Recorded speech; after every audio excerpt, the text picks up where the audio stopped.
Hi, good day everyone. I am Marika Carpe from Section 2FH, and today I'm going to discuss about my topic, which is types of group in an organization.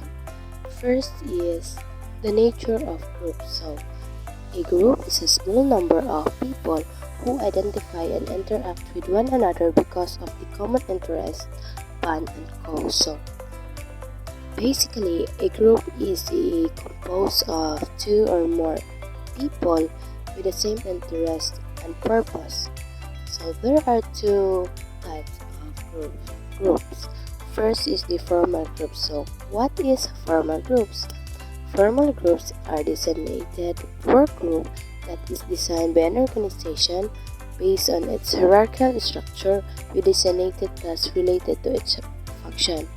First is the common groups, are relatively permanent work groups established by an organization and usually are specified on an organization chart. Example of these are the academic department chairman and the faculty members in that department. Second is task groups, also established by an organization, are relatively temporary and exist only until the specific task is accomplished. So task group, it is a group of people who are brought together to do the particular job. So this group has the same goal also to accomplish. So third is affinity groups. So are formed by an organizations, are composed of employers at the same level and doing similar jobs. So regularly, it is also regularly come together with the same purpose. It's same purpose and goals of the. Uh, um, they come together with the same purpose and share information and discuss organizational issues with the same interest and purpose. So let's move. Okay, let's go to informal group. So what is informal group, by the way? So informal group is an association created by two or more individuals who come together to satisfy their social affiliation and psychological needs. So first is the friendship group. So the affiliations among members arises from the close social relationship and the enjoyment that comes from being together. So okay, it is a friendship group also. It is formed by the members who enjoy similar activities, political beliefs, religions, values, or other common bonds. So second is the interest group. Usually continue over time and may last together than general information. So this some members of the interest groups usually continue over time and may last longer than the general information. So members of the interest group may not be part of the same organizational department, but they are bound together by some other common interest. So the example of this are the students who come together to form a study group for a specific class. Okay, there are four main reasons in the formations of informal groups. So the perpetuation of the informal group culture in this context means a set of values, norms, and beliefs which form a guide to group acceptance and group behavior. So since when we say group, it is composed of different people, different values and norms, beliefs.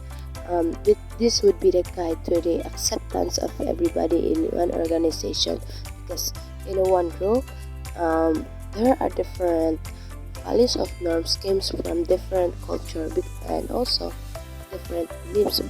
So this would be a guide to group and to the acceptance of everybody. So second is the maintenance of conversation system. So groups want all the informations and that affects their welfare either negatively or positively. So either it's negative or positive, it, the groups must maintain the conversations because the relationship of the people in one group cannot be last longer without the conversation. Conversation is the key to make the relationship in one group last longer. So third is the implementation of social control. So conformity to group culture is enforced such as technologies as ridicule. Ridicule means in a simple term it is likely to discrimination, ostracism, and violence. What do you mean by ostracism? Ostracism is the intentionally not including someone to one group. So, not including someone to one group. So, this third, the implementation of social control is very important. So that okay for the provision of interest and fun to work. Many jobs are monotonous and fail to hold workers' attention. Work may also offer few prospects. So when we say monotonous, it's in other monotonous something that you, for example, you or someone are felt boring to. So for example, the workers felt boring about his work. Um, so work may also offer few aspects as a answer, as the steps, as the step. Um, okay, when you say workers fail to hold workers' attention, work may also offer few prospects. So workers may try to com- compis- compe- compensate by interpersonal relations. Interpersonal relations provided by the group in such activities as it wasting time by taking gambling, practical joking, and drinking. So this that would be the issue. So okay, and overall, groups is a composed of two or more people, and there are two